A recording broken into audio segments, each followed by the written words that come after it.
കുറച്ച് നാളുകൾക്ക് മുമ്പ് നാം കണ്ട കാഴ്ചയുണ്ട്. അതിരാവിലെ മുതൽ വീടിന് മുന്നിൽ മാധ്യമപ്രവർത്തകർ. ഒരു സ്ഥാപനത്തിൽ നിന്ന് ഒരു മാധ്യമപ്രവർത്തകൻ മാത്രമല്ല, നിരവധി പേർ, 2-3 പേർ, അത്ര തന്നെ ക്യാമറകളും. രാത്രി വീടിന് മുന്നിൽ തന്നെ ഒരു റിപ്പോർട്ടറും ഒരു ക്യാമറാമാനും ഉണ്ടാകും. PV അൻവറെ കുറിച്ച് തന്നെയാണ്. എന്താണ് PV അൻവറെ കുറിച്ച് ഇപ്പോൾ പറയുന്നത് എന്നായിരിക്കും. അദ്ദേഹം UDFന് പൂർണ്ണ പിന്തുണ പ്രഖ്യാപിച്ച് നിൽക്കുകയാണ്. UDFന് വോട്ട് ചെയ്യണം എന്നാണ് അണികളോട് പറഞ്ഞിരിക്കുന്നത്. അദ്ദേഹത്തിൻ്റെ പാർട്ടിയുണ്ട്, തൃണമൂൽ കോൺഗ്രസ്. കേരളത്തിൽ വലിയ ശക്തിയുണ്ട് എന്നാണ് അദ്ദേഹം വിചാരിക്കുന്നത്. എന്നാൽ മറ്റുള്ളവർക്കറിയാം, തൃണമൂൽ കോൺഗ്രസ്സിന് കേരളത്തിൽ വലിയ ശക്തിയൊന്നുമില്ല. CPMനോട് ചേർന്ന് നിന്ന കാലമുണ്ടായിരുന്നു PV അൻവറിന്. അന്ന് PV അൻവറിൻ്റെ വാക്കുകൾക്ക് വലിയ വിലയായിരുന്നു. PV അൻവർ പറയുന്നത് വലിയ വാർത്തയായിരുന്നു. പിന്നീട് അദ്ദേഹം CPMവുമായി തെറ്റി. അപ്പോൾ മാധ്യമങ്ങൾ അദ്ദേഹത്തെ ഹീറോ പരിവേഷം നൽകി. മാധ്യമങ്ങളിലെല്ലാം 1-ാം പേജിൽ 1-ാം വാർത്ത, നിരവധി ദിവസങ്ങളിൽ അന്തിച്ചർച്ചകൾ, രാവിലെ മുതൽ വൈകുന്നേരം വരെ PV അൻവറിനെ കുറിച്ചുള്ള വാർത്തകളും PV അൻവർ ചെയ്യാൻ പോകുന്നതിനെ കുറിച്ചും.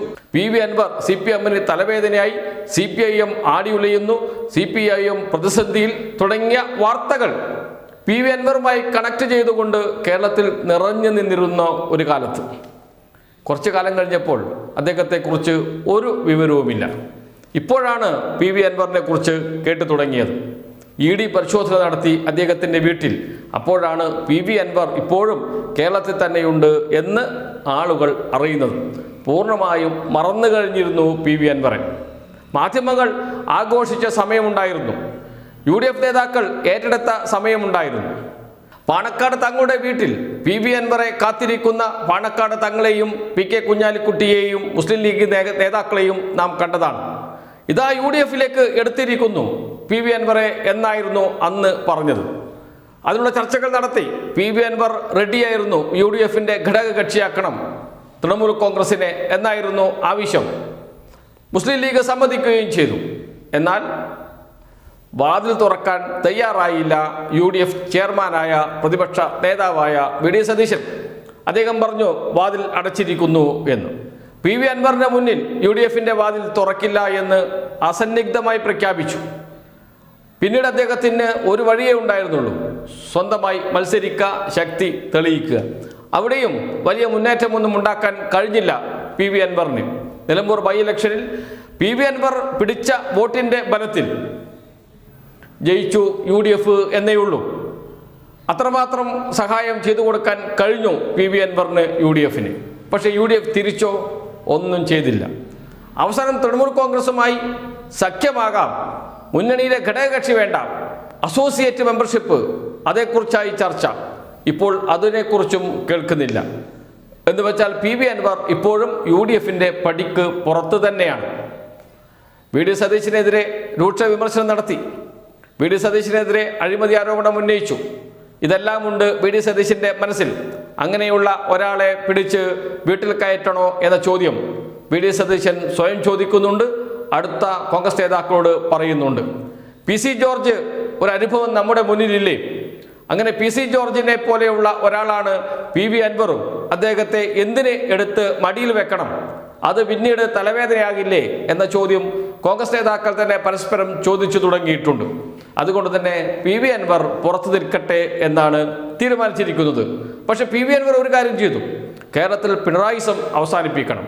അതുകൊണ്ട് അണികളോട് പറഞ്ഞു, UDFന് എതിരെ മത്സരിക്കരുത്, UDFന് പൂർണ്ണ പിന്തുണ കൊടുക്കണം.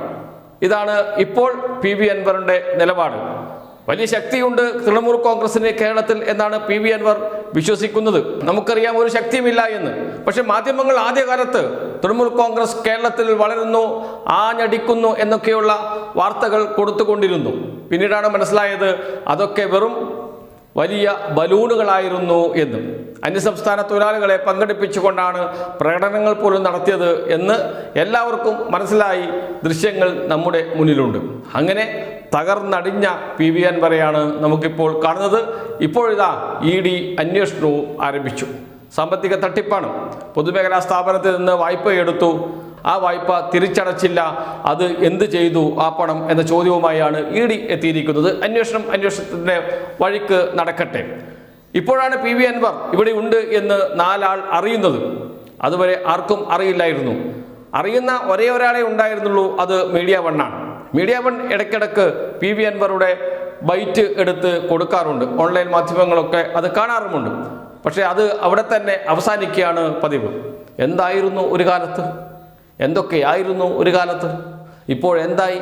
പിണറായി വിജയനെ ഇതാ പിടിച്ച് താഴെ ഇറക്കും, പിണറായിസത്തെ ഇതാ കുഴിച്ചു മൂടും എന്നൊക്കെ പറഞ്ഞ PV അൻവർ ഇപ്പോൾ സ്വയം കുഴിയിലേക്ക് കാലുവെച്ച് ഇരിക്കുകയാണ് എന്നതാണ് സ്ഥിതി.